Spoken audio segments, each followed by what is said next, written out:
Good afternoon. My name is Adrian Dix. I'm BC's Minister of Health. To my right is Dr. Bonnie Henry, BC's Provincial Health Officer. This is our COVID-19 briefing for Thursday, November the 5th. We're honored to be here on the territories of the Lekwungen-speaking people of the Songhees and the Esquimalt First Nations. Tomorrow, Friday, you'll get a written report on case counts and other relevant information from Dr. Henry and myself at around 3 o'clock. And we'll be providing a briefing in person on Monday here in the Press Theatre. And with that, it's my honor to introduce Dr. Bonnie Henry. Thank you very much and good afternoon. Today we are reporting 425 new cases of COVID-19 in British Columbia, including 4 epidemiologically linked cases, bringing our total number of cases to 16,560 in British Columbia. And for today, I'll report, starting today, I'll report on the new cases by health authority. 126 are in the Vancouver Coastal Health Authority, 268 people are in the Fraser Health Authority, 7 people are on Vancouver Island Health Authority, 8 people in Interior Health, and 6 in the Northern Health Authority. We have no new cases in people who normally reside outside of Canada. We now have 3,389 active cases in all health authorities in British Columbia, of whom 97 people are in hospital, 24 of whom are in critical care or ICU. We have had no new deaths in the last day, leaving our total at 273 people who have died from COVID-19 in BC. We now have 7,519 people around the province who are under active public health monitoring, and 12,806 people who have now recovered from COVID-19. Just to put in perspective, I want to, we have now, in the last 24 hours, the cases that we're reporting are from 11,020 tests that were done at labs around the province. That gives a provincial percent positive of 3.8%, again, a rise from what we have been seeing in the last few weeks. We have 2 new healthcare facility outbreaks at the Tabor home. This is the second outbreak at that facility, and Pine Grove Place in Fraser Health, and 1 outbreak has been declared over the Queen's Park Centre Care. That leaves us with 30 active outbreaks in our healthcare system, 28 in long-term care and assisted living, and 2 in acute care. We now have 1,118 people in long-term care have been affected, including 648 residents and 482 staff members. There have been no new community outbreaks, although we continue to have ongoing clusters in workplaces and other venues around the province. On the positive note, the outbreak at L'École de l'Ensosable in Kelowna has now been declared over, and students and staff will be back in class tomorrow.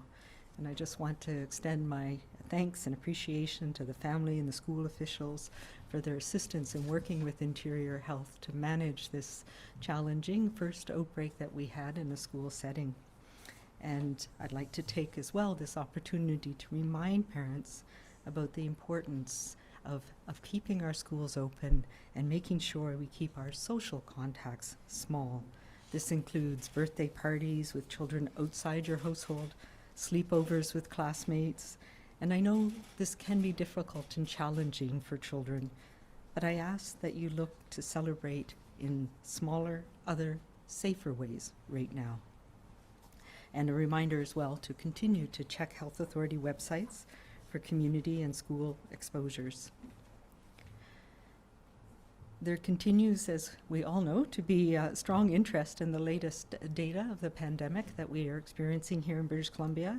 And next week, next Thursday, we will be providing a data modeling update and continue to do so as we have in the past on a periodic basis going forward. I also want to mention that the BC CDC has set up a new COVID-19 epidemiology dashboard for those who are interested, which shows what's happening in British Columbia compared to other jurisdictions in Canada and globally. Some of that information we've presented in some of the data presentations we've done in the past, but this is a dashboard that will be updated and publicly available twice a week on Tuesdays and Fridays. at the BC CDC COVID-19 data page. And it shows cases and testing information together, which gives you a sense of a more accurate picture of the state of the pandemic in each given location. So what it tells us is, for some places, there may be a very high testing rate and low numbers of cases, which shows us that many people may not be tested.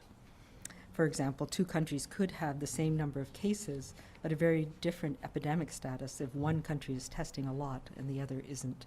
So it's a way to help put what's happening to us, with us here in British Columbia, in context for people, for those who are interested. As we learn more about COVID-19 over the past number of months, we've been able to adapt our daily activities and continue many things in our communities around the province in a safe and responsible way. This is important for our overall mental, social, physical, and economic well-being, and a key goal in our COVID-19 response, to minimize the impact of this virus, both on the health system, on us individually, but on our communities. We've also adapted the guidance we have provided as our knowledge and understanding grows. And while I would like to note that while some recommendations change, the foundational layers of protection and the minimal but important province-wide orders that we have in place are our steady guideposts. There are some things that have not changed. That includes the basic measures that each of us as individuals need to take to make sure that we're doing our best to prevent transmission of this virus. And if I've said it once, I've said it many, many times. That's cleaning our hands regularly, making sure we cover our cough and not touch our face, keeping our safe distance, particularly from people we don't know if we're out in public spaces, and when we can't do that, making sure we use that extra layer of protection of wearing a mask when we're in indoor public spaces in particular. These orders that we have as well around gatherings, around situations where we know transmission has been in place, will continue and will continue to guide our way forward. But we will, as we've talked about in the last few weeks, look at our data about where events are happening in the province and supplement as needed in areas of concern.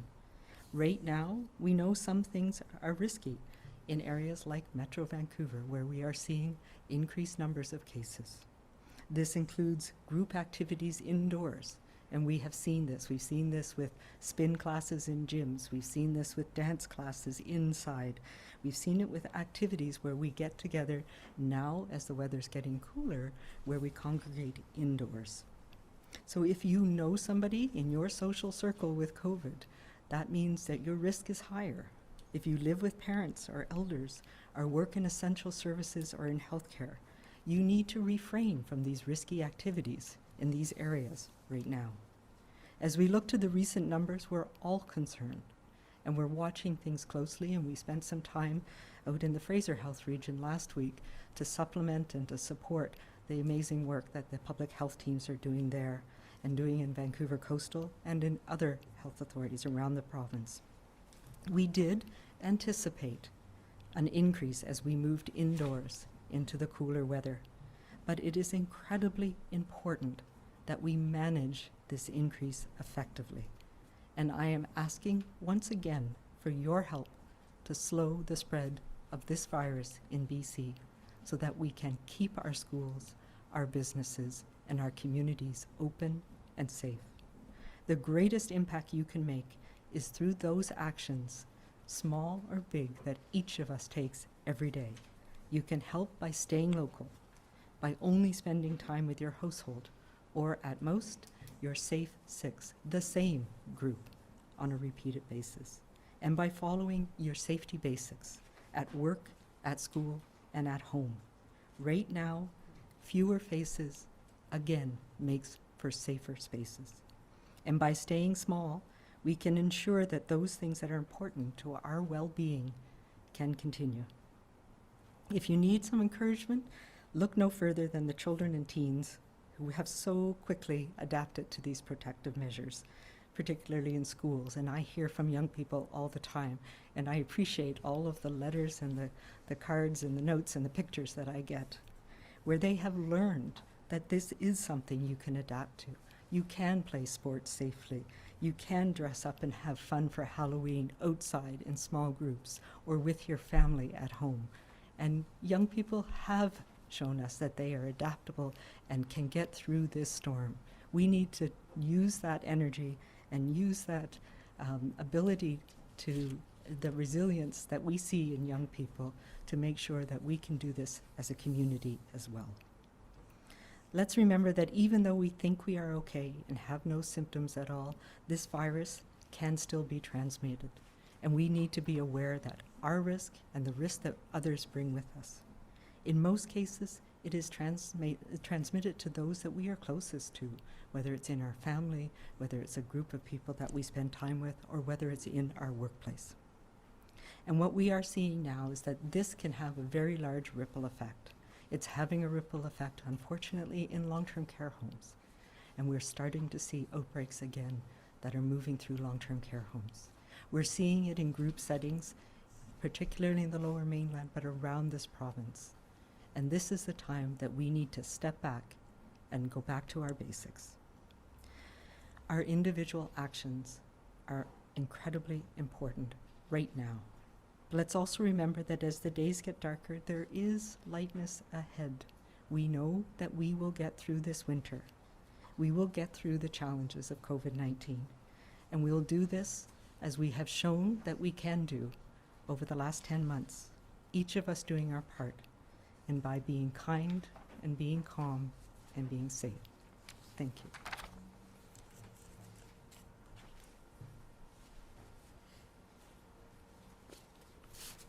Thank you very much, Dr. Henry. And obviously I want to start by saying it's obviously, in spite of the very significant case numbers, a positive thing for us any day than where we report no one has passed away from COVID-19.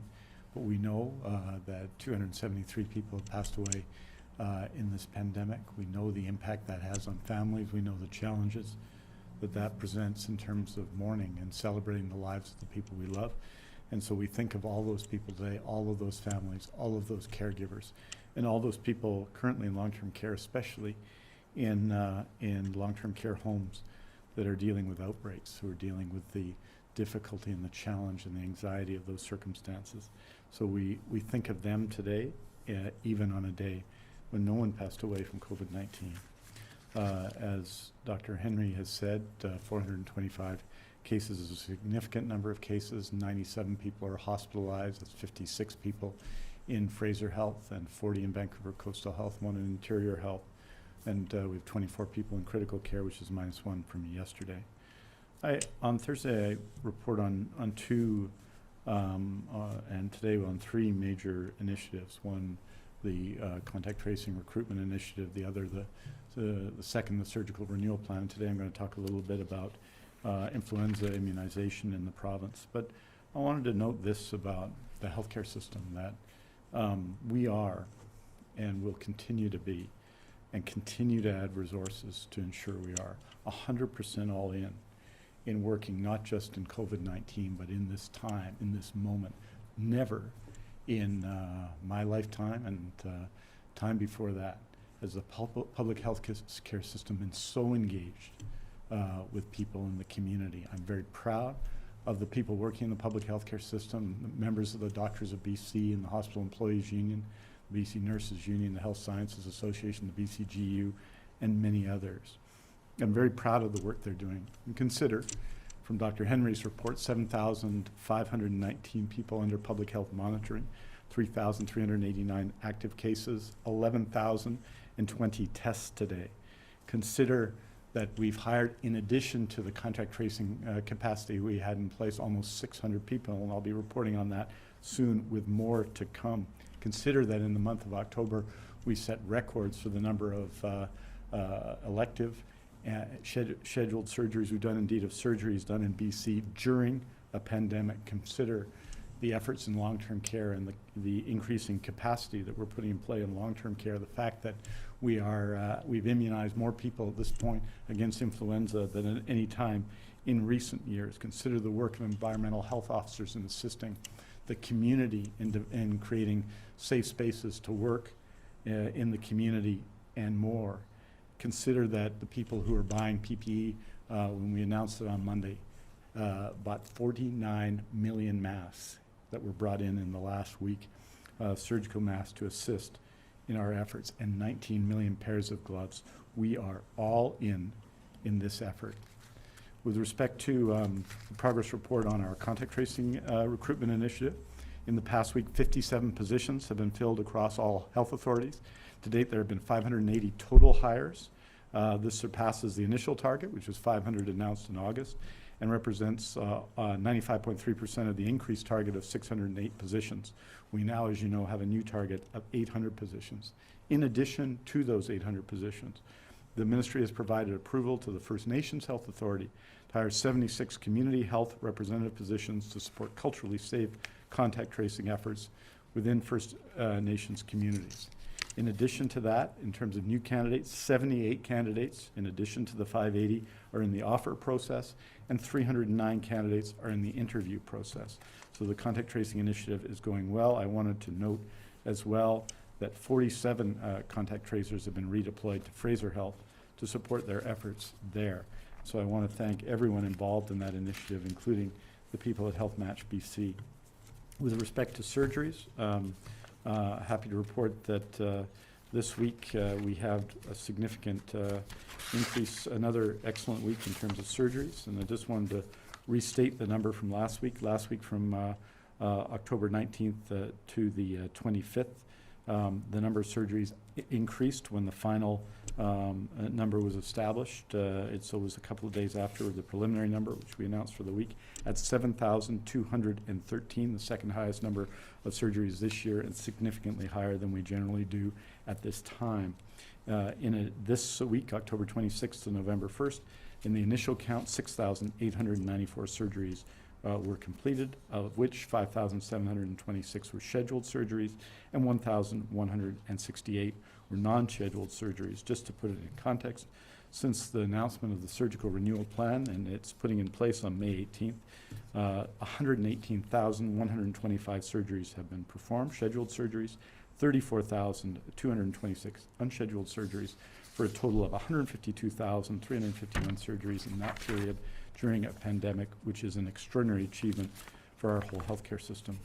So I wanted to give an update with respect to influenza vaccine measures, vaccine supply and doses administered. BC has ordered, as you know, 1,970,000 doses of influenza vaccines so far, and is in the process of purchasing an additional 271,600 additional doses. This will provide a total of 2,241,600 doses of influenza vaccine for British Columbians for this flu season. Just to put that in context, last year that number was 1.5 million.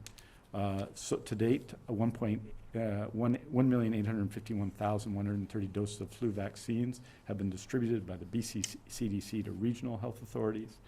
And just to, for your understanding, to date, we know that over 500,000 doses of influenza vaccine have been administered to British Columbians, which is considerably above previous years at this time. In fact, we expect the number of doses administered is quite a bit higher than 500,000, as there is a reporting lag of up to 30 days from pharmacists and physicians. This is significant, as last year pharmacists delivered over half of the immunization vaccines in BC, and we're seeing similar trends this year. And I want to thank everybody who works in pharmacy, all of our pharmacists, all of our physicians, and all of our people in public health who do an extraordinary job. I had the occasion this week, my wife Renee and I signed up online to go to the Croatian Cultural Center, where public health delivered my flu shot, and they did, of course, an extraordinary professional job, and it was good to see many people in my community there. So I just want to say in closing that obviously we said on Monday that that weekend was a significant increase in anything we had seen in a previous weekend in terms of case counts, and today's 425 is a significant increase as well. The COVID-19 tide is rising. And as I said on Monday, the context of that is that most jurisdictions, the other jurisdictions that are equivalent or dealing with significant outbreaks of COVID-19 or in their provinces are at a higher level than we are. And obviously other countries in the world, for example, countries such as France, which are about a daily case number of 64 per 100,000, or close to 10 times what our 7-day rolling average is. But I don't think people care too much what it is in Paris or what it is in Dublin or what it is in Toronto. We care about what happens here in British Columbia. I think that this is our effort, and we have to do, all of us, our individual part to turn the tide on COVID-19. I wanted to say, and this is important because Dr. Henry, a week ago Monday, put in place a public health order with respect to gatherings in homes. And I think this is an important thing to say for everyone in BC, that no matter our age, right now, when it comes to house parties and gatherings, the message is simple: don't throw them, don't go to them. When it comes to house parties, we should all just say no to them. House parties, don't throw, don't go, say no, and stop the spread. Our BC COVID-19 response has proven time and again that as much as BC COVID-19 tries to increase its grip on our province, we have the means to stop the spread. We can fight and do that, and all of us need to work together to be 100% all in to do it together. It's who we are, it's what we do, and it's what we all need to continue to do. Je vais finir en français pour dire qu'aujourd'hui, nous annonçons 425 nouveaux cas qui ont testé positifs pour COVID-19 pour un total de 16 560 cas en Colombie-Britannique. Il n'y a eu aucun nouveau décès lié au COVID-19 aujourd'hui. Pourtant, nous continuons à offrir nos condoléances aux familles et aux proches des 273 personnes qui ont perdu la vie durant cette pandémie. Chaque région de santé compte des patients atteints de COVID-19, bien entendu. 5223 se trouvent à Vancouver Coastal, 9707 à Fraser, 2081 sur l'île de Vancouver, 281 sur l'île de Vancouver, 821 dans l'intérieur et 438 au nord. Il y a aussi 90 cas de personnes qui vivent en dehors du Canada. Parmi l'ensemble des cas confirmés de COVID-19 en Colombie-Britannique, 97 personnes sont actuellement hospitalisées, dont 24 en soins intensifs. Merci beaucoup. Thank you very much. We're happy to take your questions.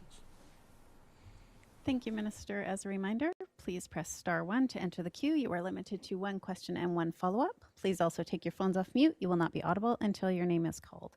First question today is from Binder Sujjan, CTV. Hi there. I just wanted to ask you, I've been hearing from some community advocates saying that they would like more culturally relevant information and guidance.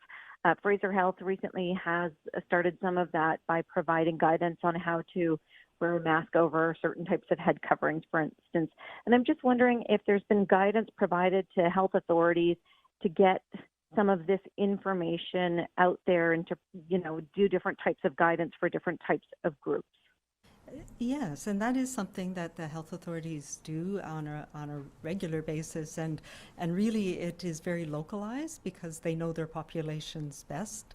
So the initiative that you're talking about in Fraser Health, there's initiatives that Vancouver Coastal has done with different population groups, and whether it's language groups or ethnic groups and different types of celebrations. So we do some, mostly through the BC CDC and through our provincial communications, but much of that is done at a local level with the local knowledge and populations. And I know there's a number of different languages, at least 14 different ones that I'm aware of that Fraser and Vancouver Coastal regularly use across BC. But yes, it's a very good point.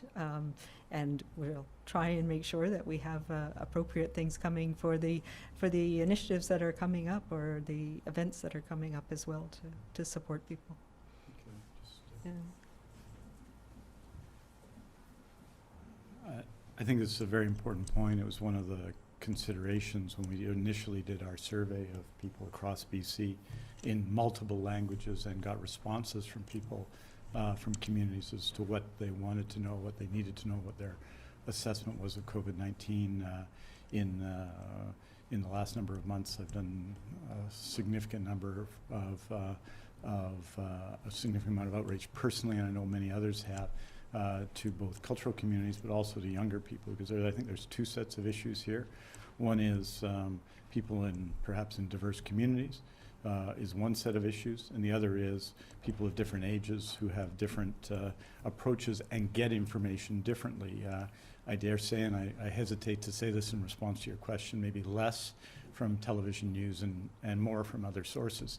So that's what's required. I think what you're going to see, in addition to the other things that we've done, I think the close to a dozen meetings that I've had even in the last week personally and others, that you're going to see a significant campaign to get more of that information out starting early next week as well, in order to get that out, continue to get it out broadly in many diverse communities in BC. I think it's important to do, and it's important to empower leaders in communities, and especially young people in communities, to be able to have their voice heard and to be influencers, to be part of this effort to stop the spread of COVID-19 in BC. So there's significant actions been taken, as Dr. Henry rightly says, and we're going to, I think, be increasing that activity in the days to follow, and we'll have more information for you in the coming few days. Binder, do you have a follow-up? I do. Just want to ask you about the Seniors Advocate report that was released this week. And also, Dr. Henry, you said last week that changes were coming to visitor restrictions for long-term care, and just wondering what changes families can expect and when you think they might happen. Yeah, I don't have all of the answers to that. We have obviously had ongoing conversations with the Seniors Advocate, and her report is well received. We are working through making sure that we have the appropriate things in place to be able to support increased visitation for those we know who need it and their families. So it is something that we have been working on, and there are many challenges that need to be overcome. Some of them have to do with the PPE and the staffing requirements, and those are coming along, so that's the good news. The more challenging news is that we've seen this week that we have to be so careful because outbreaks can spread so rapidly in care homes, and it's not just me and my loved one that I need to be concerned about, but it's everybody in that setting. So finding that balance has been the most challenging thing that we have been faced with, knowing that this virus can be so devastating on our elders and seniors. Next question is from Richard Zussman, Global News. Dr. Henry, excuse me, I'm wondering if you could provide us some information about why there have been concerns raised that data is not being provided publicly around people in the healthcare system getting sick. Are you concerned that the lack of this data could expose some potential sort of shortages in our healthcare system? Yeah, I'm not entirely sure, because I've heard some rumors about that, and I'm not entirely sure why there is this belief that that data is not shared. I've shared publicly our data on healthcare workers and what we know about it, I will say. And this was a challenge. I know I was asked whether we share it with Health Canada or with the Public Health Agency of Canada, and the answer is a qualified yes. We were sending what we call line list data as a field in our case report forms early on, but that information had been presented in a way that mischaracterized. So it was presented by StatsCan as healthcare workers who were infected in the work environment, and that is not the case. So I have presented healthcare worker data, for example, in a number of our data briefings, and made it very clear the caveats that we ask everybody if they're a healthcare worker, because it's an important thing to know whether we have to take measures to look at whether they worked whilst ill and infectious to others, and whether there were close contacts in a healthcare setting. As we know, very early on, when we had limited testing capacity, our focus was on testing healthcare workers to be sure that we caught everybody. And that continues. Healthcare workers are a focus of our testing program to make sure that we can prevent large outbreaks, and we've been on and off relatively successful about that. If you look at our long-term care facility outbreaks now, almost the vast majority of them in the recent weeks have been single healthcare worker case. Unfortunately, sometimes it can spread very rapidly. So that's a long way of saying that we did stop sharing line list data with the Public Health Agency in the spring because they were sharing it in a way that didn't represent the data accurately. But we do share the aggregate data nationally, and I've presented it publicly, and the intent is to present an update next week. I can say that our percentage of healthcare workers who are infected has come down over the last few months. Not surprisingly, it's under 10%. And we also have some caveats about where people have been infected. And we know this from other studies as well. This is a community transmitted virus now. That means that our risk is in the community with our families when we go out to places, if we're participating in celebrations, if we're going to spin classes, other things. So there are many different settings that healthcare workers become infected in, and we'll be talking more about that in some detail next week. Do you have a follow-up, Richard?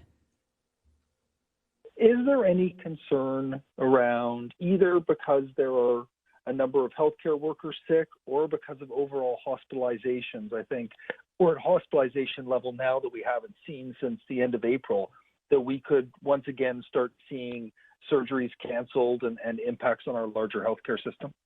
Yeah, that is something, of course, we're concerned about, and we've seen that unfortunately happen in other jurisdictions. We have a plan that we had presented, and Stephen Brown, the Deputy Minister, has been working very closely with all of the health authorities so that we have a tiered approach. So right now we are well within our planned ability to respond to cases both in hospital and in long-term care, not long-term care, in ICU.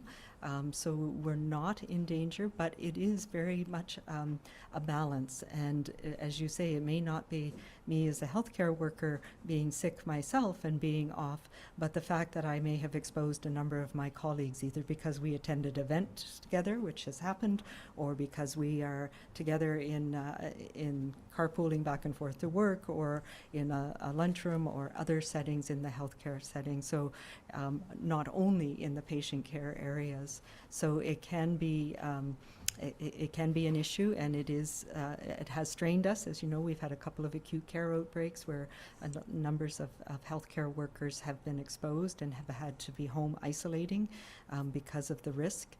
So yes, it is finding that balance. So far, we have not had to cancel the scheduled surgeries, and we're managing to keep things up. But this is all what we're talking about. As numbers increase in our community, we start to get more spillover into long-term care, into acute care, into other settings where there are more people at risk of having severe illness.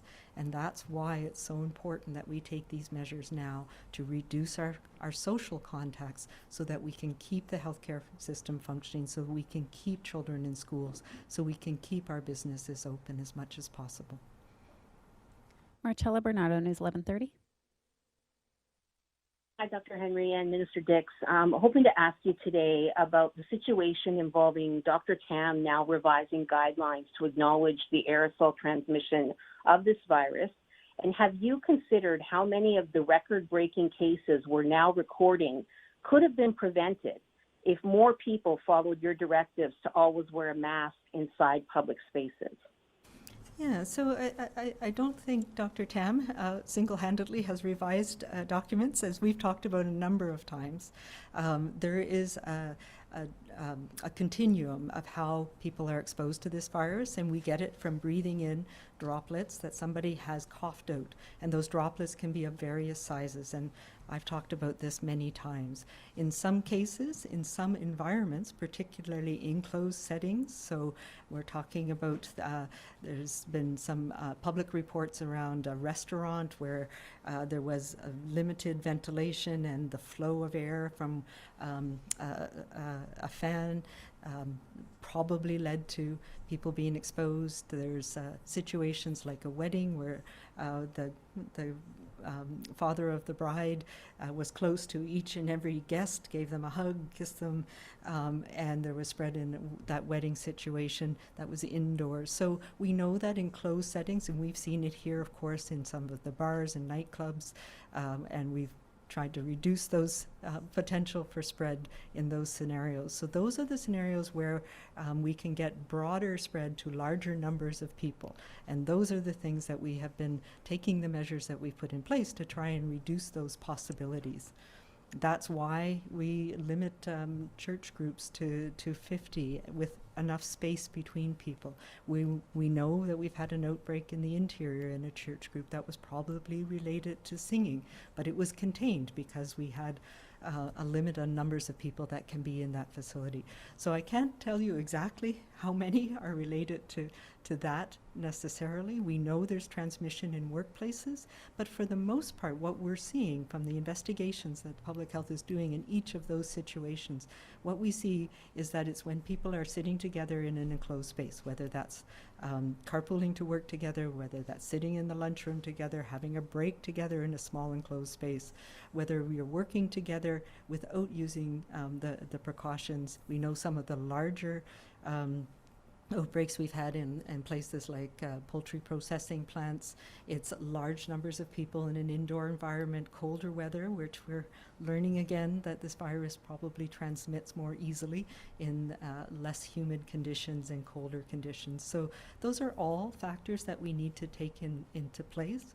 And what we've learned from the now 40 million people around the world and the outbreaks that we're seeing is that when you have those layers of protection in place, that's what stops those transmission events. And wearing a mask is a really important layer that adds an additional layer of protection. Do you have a follow-up, Marcella? I do. It's regarding the seniors report that came out this week. I know Binder already asked about this, but I have been talking to people who are saying that they don't understand why they have to suffer in areas like Kamloops when they want to be close to loved ones who just want to be touched by their loved ones, who the people that are dying now, many of them are not dying from COVID. They're dying from whatever conditions they already have, and their time is limited. So what can be done to try to make allowances for people outside the Fraser Health region, outside the Lower Mainland, that are desperate to try to spend more time with their loved ones? And I hear that. I know it's very challenging. We are working with the care home operators, the people who work in the care homes, to make sure that we can put in these measures. As I said, it is the most challenging and wicked problem that we're dealing with. I don't know if you want to address that.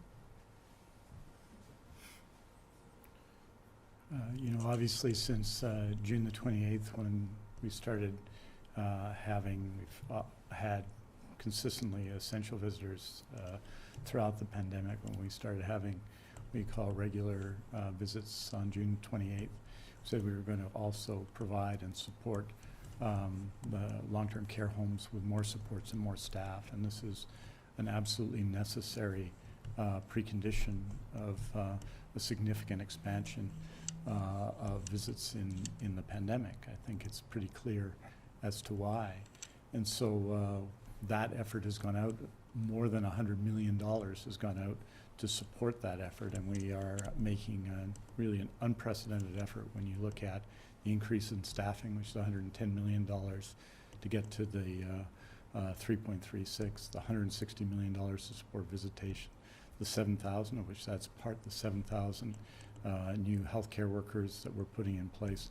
All of this isn't for other reasons than to improve infection control, improve the quality of life for seniors in long-term care, and of course to support visits. So it's our hope that we can do that soon. But really, as Dr. Henry has said, and I want to emphasize this is a week when we've had outbreaks. Our first outbreak, for example, in long-term care in the Northern Health Authority in Dawson Creek, that this can hit us everywhere. And so what we need to think about all over British Columbia is what happens when we take actions to stop the spread. It helps us expand visits in long-term care, because people who work in long-term care and people who visit their loved ones in long-term care, and it's just so that everyone understands, it's my family as well, and I feel it this very personally, that all of that is made possible when we take steps ourselves to stop the spread.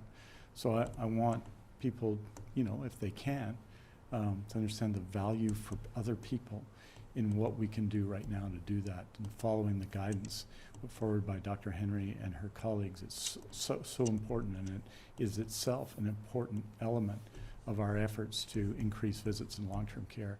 But you may know this is an area for both Dr. Henry and myself where we talk to people regularly, we hear from people regularly, we respond to people who talk to us about it regularly. The survey put forward by the Seniors Advocate told us in that sense what we already know, but it puts out in paper how people are feeling and the powerful impact of that we know. And so the task in this is not just to deal with COVID-19, but whether it's visits in long-term care or other issues in society, the other public health emergency of the overdose crisis, to deal with the consequences of the actions we have to take in pandemic. And that's why it's so important for all of us to recommit to stopping the spread. Next question is from Brenna Owen, Canadian Press. Hi there, thank you. I'm just wondering, so Fraser Health has really emerged as kind of the epicenter or a hotspot of the pandemic in BC. And I'm just wondering what other factors besides, there's more virus circulating in those communities could be fueling the increases there? Well, the more virus circulating is certainly part of it, and I really want to emphasize, we have geographical boundaries that we use for administrative purposes, but this virus doesn't recognize those boundaries, and it really is across Metro Vancouver that we're seeing issues, and it's different in different areas of Metro Vancouver. But I will note that particularly in what we call the Fraser Health region, that is where a large proportion of essential workers live. So people who have been going to work, whether that's in healthcare, whether that's working in poultry processing or vegetable and fruit growing or trucking, we have a large proportion of people who are living in that region. And as you know, we report cases by area of residence. So people may be living in that region, but going back and forth to work in different areas of the province, going back and forth to the United States for certain trucking and essential services, etc. So that is a large part of why we're seeing concentrations, but we're also seeing that there are large parties, family gatherings even. They may be smaller than 50, but there are multiple ones where we've seen transmission to multiple generations. We also know that some of the accommodations for people like temporary farm workers and others are sites where we can see more increased spread very rapidly. Some of the businesses that we've seen. We also, of course, have all of our, a large number of our provincial correctional facilities and federal correctional facilities are all in that region. So it's a combination of, we have a huge number of concentrated, risky environments and people who work and live in that area. Do you have a follow-up, Brenna? Sure, just quickly, it doesn't sound like you're pondering regional restrictions like some other jurisdictions have done, but I'm just wondering about the concentration of public health resources in hotspots and whether there's like more targeted messaging or measures that could be suggested. Yeah, and we absolutely have been doing that. Our approach has always been to have the minimum provincial measures that affect those settings where we see transmission events happening. And as you know, things like we saw parties in resorts and vacation rentals, and so we put in limitations, recognizing that it wasn't just interior health. And as a public health service, we are supplementing and supporting each other where these hotspots spring up. So we've had interior health in the summer. We've had issues in the north where we've had to support the public health workforce there. And again, in the lower mainland or Metro Vancouver in particular now, yes, we're making sure that we have surge resources to support in those areas. Now, I think relatively unscathed has been Vancouver Island, although we do have occasional cases and clusters over here as well. Next question is from Rob Brown, Dawson Creek Mirror. Thanks for taking my call today. Just about reducing social contact and whatnot. We've got our school divisions up here allowing third-party users of their groups, volleyball groups, rec clubs, that sort of thing. Is it something the province is looking at more on a, I guess, Ministry of Education basis for something more consistent across the province, or is this something you're also leaving up to kind of the more regional school districts? So you're talking about other groups using facilities? Yeah, like I would, I'm as an example, up here the Dawson Creek Volleyball Club or the City of Fort St. John Recreation Volleyball League in Fort St. John, for example. So we have a group, we call it our Safe Reopening Working Group, that includes public health inspectors who do a lot of this work. It's based at the BC CDC, but we also have WorkSafe BC, and we've connected with many different groups, including sports groups. So this is an area that we've paid attention to. So in terms of using of a school outside of school hours, that would be up to the local community, and certainly that could be supported as long as it didn't interfere with children coming back and forth to the school. So those things would be made, those decisions would be made on a local basis. We also have guidance for sports and recreational groups about, making sure that we're not seeing interprovincial travel, for example, among sporting groups this year. And there's layers of, or levels of allowance for different types of activities to happen. Some sports we've recommended not be played this year, things where you can't maintain distances. We know that some are riskier than others in terms of team sports, and there's guidance for spectators, reducing numbers of spectators, how the team interacts before and after. But I think you raise a really good point.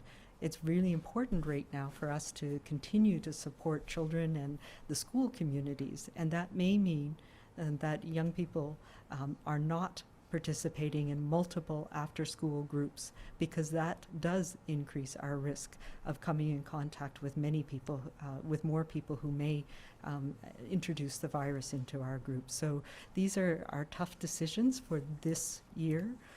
For this COVID time, where we have to say, what are the one group that we want to be involved with outside of our school cohort or our school learning group, so that we're not exposing our family and our community to increased risk. I did want to actually just go back and finish my thought from the last question, in that we have provincial level baseline that addresses situations that are same around the province. But yes, we are also looking at discussing with regions whether they need to take additional measures that are specific to issues or situations they're seeing within their region. And we see that on an occasional basis where specific business will be closed down until an inspection and a safety review can be done, and the COVID safety plan measures are put in place. And that happens at a local level. And we are absolutely, and I think I mentioned this last week, in discussions about whether we need to take an additional actions for some of the risky things that we're seeing in Metro Vancouver. Do you have a follow-up, Rob? Yes, I do. You mentioned exactly what I wanted to touch upon. Safe Six, and specifically young people and reducing exposures. I'm just going to run you through an example of a student's day, and just want to get your reaction. If a student wakes up, does their morning routine, goes to daycare, then takes a bus to school, does everything that goes on at a school on a regular elementary school day, then takes the bus to daycare, then is taken to, say, a karate class or a gymnastics then a gymnastic class, and then home. Is that an example of keeping your Safe Six, or is that more of an example of somebody's habits and a daily schedule that might be something that should be reduced for fear of spread? Again, none of these things are black and white. So I would say it depends. It depends on where I live in the province. It depends on how many people in my karate class are my siblings. It depends on if I live in a large family with the elders, or I have regular contact with seniors in my life. So it may be perfectly okay for some children. It may be that my preschool and after-school care and the bus to get back and forth are all with the same group that are part of my cohort at school or my learning group at school. So there are many different variables, but I do say in general, this is a year where we need to consider not expanding our bubbles and doing those things that we might usually do by having a number of different groups where we interact in situations like a gymnastics class, like indoor settings where we may have the probability of transmission of this virus or bringing it home and spreading it to others. So it is partly situational dependent, but this year we need to reduce our social interactions and those potentially optional interactions. And I say that potentially because we all know how valuable it is for physical exercise to have music and arts in our lives and how that enriches our lives and keeps us healthy in other ways. So we need to make choices this year about which of those are important for us right now and recognize that this is not forever. And, you know, I hear so much from young people about they get that. And they can get through this and they can adapt to it. And we all need to take that attitude as well. This will build resilience and will help us appreciate next year when we can expand and we can get together again in ways that we want to.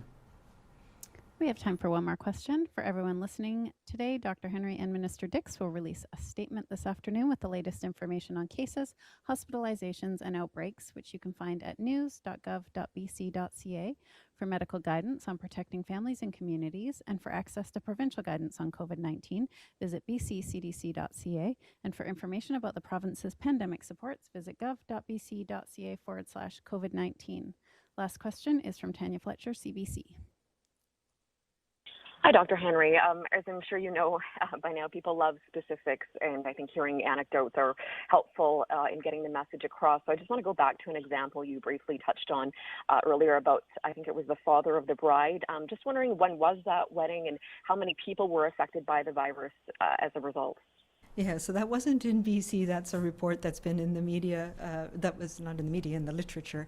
It's one of the examples that we've come to understand. So this virus is one that we now call, it's not like influenza. With influenza, the incubation period is very short. People get sick within 1 to 3 days of being exposed, and we can be infectious to others in that period of time. So it moves through populations really quickly, and it affects everybody. With this virus, most people, the incubation period is longer. It can be up to 2 weeks. Most people get sick about day 5, day 7 after they've been exposed. So we have a period of time where we can take people out of harm's way, essentially, and monitor them. We don't have any drugs right now or medications that help us stop you from getting sick, but we can remove you from those situations where you might be infecting others. But we've also learned that some people can transmit this virus before they realize they're sick. So that's where we get into that challenging period where we want to make sure we're not in group situations with large numbers of people indoors, crowded, close to each other, sharing food and drinks, talking, kissing loudly, kissing, those sorts of things where we know we can spread this virus very quickly. So this was a wedding that took place in the US. There was over 200 people who attended, and I believe there was something like 100 and some who became ill, including some people who died. And the thought was, well, if it hadn't been the father of the bride, if it had just been a guest, maybe it wouldn't have spread that much. But the challenge we have is those opportunities for us unknowingly to bring it into a situation where we're in close contact with people and can spread it. Our example I used last week was the tragedy of a woman in her 80s who went to a very small party in a home in Metro Vancouver where there were under 10 people there, and 3/4 of them became ill, and she died, unfortunately. So we've seen lots of those little clusters or what we call super spreader events where the situation is what allows it to be spread to so many people. That's why I get so fussed about keeping our numbers small. We had a church outbreak in the interior where there were less than 50 people at the service. Somebody, unfortunately, was unknowingly shedding the virus. They had a lot of singing, and some people at that church service became ill, even though they were ostensibly trying to keep their distance and making sure that they weren't having tea afterwards and things like that. But it can happen. So that's why it's so important for all of us to reduce those situations. We've heard about the spin class in Ontario where 60-some people were infected. We know there's been spin classes here in BC where we've had 20 or 30 people being infected. Right now, spin classes in Metro Vancouver are dangerous. We should not be doing those things. We need to find other ways, I should say indoor spin classes. The outdoor ones, we haven't seen transmission. But those are the types of situations where we need to pay attention to how much virus is in the community and what types of risks we're potentially exposing ourselves to. And I have to say I've not been to a spin class myself, but we're in bikes, people are sweating, I have seen them, and there's usually loud music and you're in an indoor space and people are breathing heavily, the instructor is shouting instructions. Right now, in Metro Vancouver, that is dangerous. We should not be doing that. Let's find other ways of keeping our gyms open, of having exercise that people need for their health and well-being. Do you have a follow-up, Tanya? Yes, please.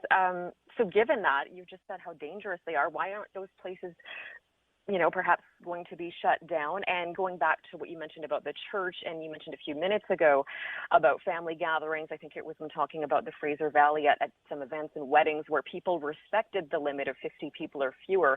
But if the spread is still happening, is there a consideration, and when would that be, to limit that size further? And going back to the gyms, and what would be the next step to shut those places down as we head into the cooler weather? And an answer in French, please. Thank you. So, the overall guidance that we have addresses all of those situations. And what we've said is, we can't expect there to be 0 cases because we know this virus is spreading. What we need to do, and what we all need to work together to do, is minimize the number of people that we're spreading it to, and make sure that we're doing everything we can to protect those people who we know are more likely to end up in hospital or to die from this virus. So much of it depends on our own personal situation and the elders and seniors in particular in our lives. But yes, local public health did take action in each of those situations I was talking about to address the individual situations, the individual business, the individual gym, and those are the types of things that we are putting out here so people understand. You need to understand the risks in the situations you're going into. There are many other situations, and local public health is addressing each of those under the provincial framework that we have.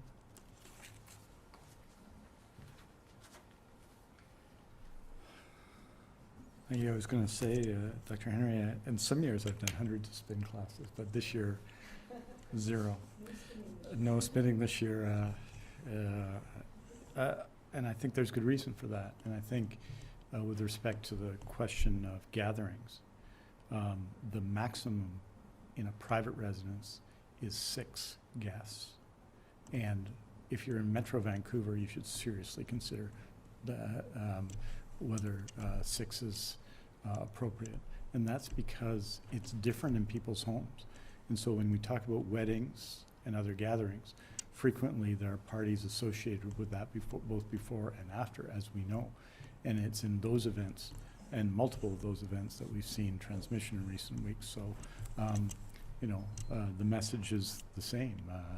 No parties, don't throw them.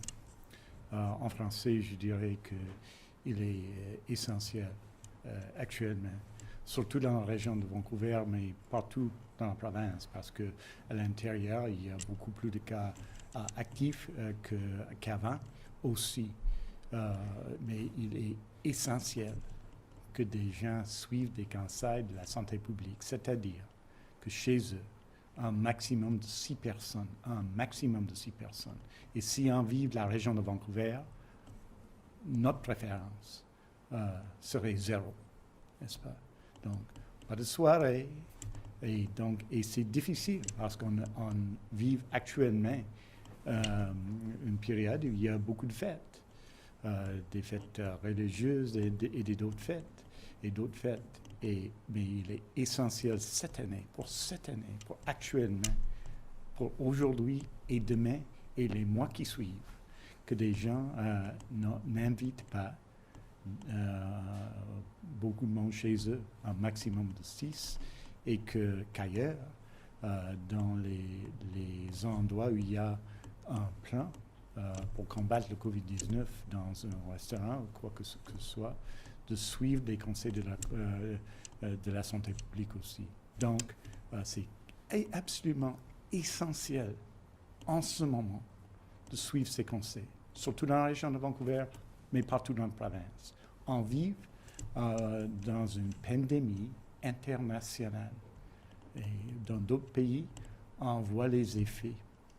Dans d'autres provinces, on a une situation beaucoup plus sévère que la nôtre, mais quand même, ici en Colombie-Britannique, 425 cas, c'est trop. Et il faut prendre l'action. La santé publique est en train et a pris l'action depuis des mois, et ça va continuer, mais tout le monde doit les suivre. Merci beaucoup. Thank you very much. We'll see you on Monday. Thank you for joining us.